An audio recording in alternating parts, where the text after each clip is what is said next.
There are two major breaking stories in Techland at this hour that really are underscoring, folks, how technology is turning into a real potential disaster for consumers. First, I want to get to Intel.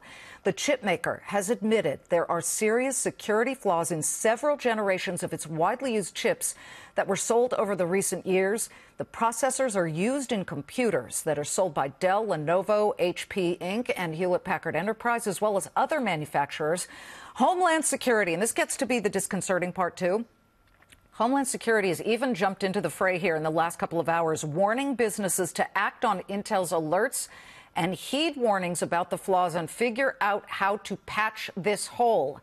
And meanwhile, the potholes keep coming for Uber, the ride-sharing company admitting it's dealing with the FTC, the Federal Trade Commission, about a massive cover-up of a huge breach now a year ago. Okay, they're supposed to report these things when they happen. A year ago that has triggered several countries around the globe to be very concerned. But the latest breaking news is that the New York Attorney General is opening an investigation. Both stories covered with David Kennedy.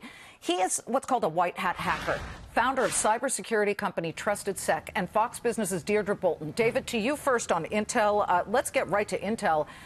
Who should worry? It seems like when we talk about which chips were affected, we can put the logos up on the screen. Just about every famous Intel chip is on there. The Xeon, the Celeron, so many of these here. The Pentium, the Atom, the Core. Is everybody at risk here? Well, look, it looks like it's dating back to 2015. So if you bought a computer dating back from 2015 onward, you're impacted by this specific issue. And the problem is that, think of your processor as the brain. It calculates all of the mathematical algorithms and everything, the operating system that your Windows machine does and everything. So it's the brain of everything. And the issue is that this flaw isn't like a Windows patch where you just hit an update and it goes in and patches your system. You actually have to patch the hardware on your computer. So hackers can break into your computer and basically go underneath the operating system even further, where your things like your antivirus and other things aren't going to actually detect those types of things. So it's really, really serious, and it's difficult to patch.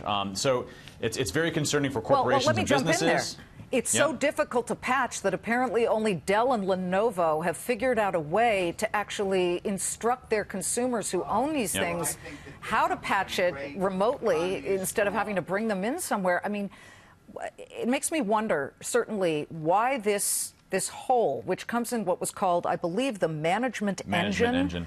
Which, if you ever saw War Games, they talk about a back door into the system. There were some experts calling this a backdoor way because it would allow administrators. Who among us doesn't have an admin who, when you call on a weekend, I can't get in, they access it through something like this, correct? That's right. The management engine was designed to be, administrative functionality over the processor itself. And so a lot of people were concerned about that because they said, well, you're basically giving full access to the processor, which is the brain of your computer, and everybody else's brain. So if there's a flaw in this management engine, it would literally mean that, you have full access to execute your own code in this processor itself. So, definitely not necessarily a backdoor. Intentionally, they found security flaws in this, and researchers found security flaws in this. But it means everybody is impacted by it, and it's very difficult to patch. And so there's a lot of concern right now, which is why you see Homeland Security and a number of other security researchers and experts coming out saying, you got to fix this now. So if you have a Dell or any other ones, check your advisories, patch them if you can. They'll be releasing them as this comes along. But it's going to be one of those ones where you actually have to go to their website, look up your computer name, and download the actual files to install them, not an automatic patch. And they could do a bunch of stuff. They could steal all kinds of data from you, and that's certainly disconcerting. And speaking of stealing data, I want to bring in Deirdre. Stay with us, David.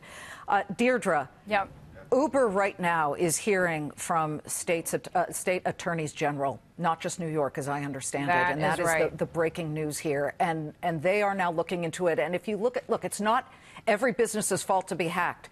But talk about this. This was a year ago. They tried to hide it. They paid the hackers to delete what data they had stolen.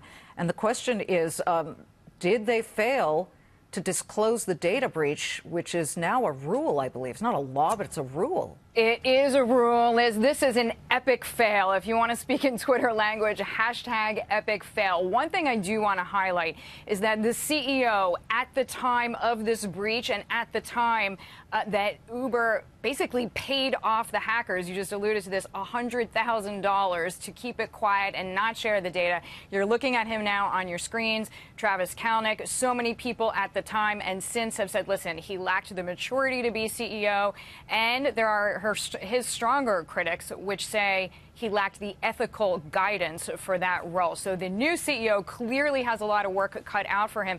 But you're right, Liz. Not only was this company hacked, but they paid $100,000 to let the hacker basically put the information on the side. You mentioned it. New York AG Eric Schneiderman certainly starting an investigation. Numerous other states. I just want to highlight, this is not the first time that Uber has had this issue.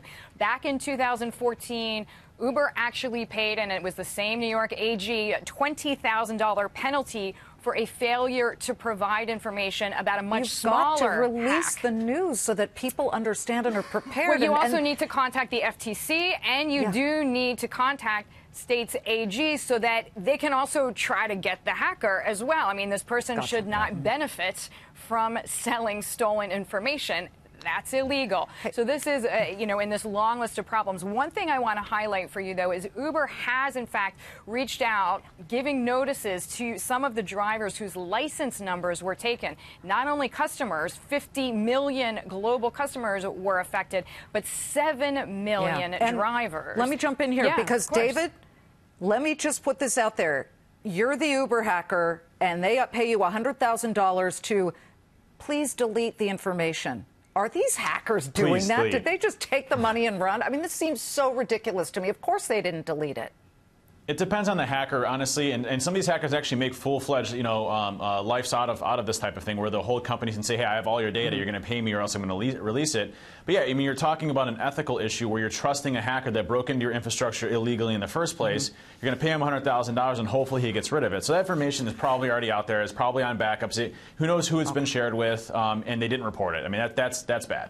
David, Deirdre, we should have you back because this may hurt their ability to go public. Some people are saying that right now. Uber is not yet publicly traded, but it is certainly valued at multi-billions of dollars. So thank you very much.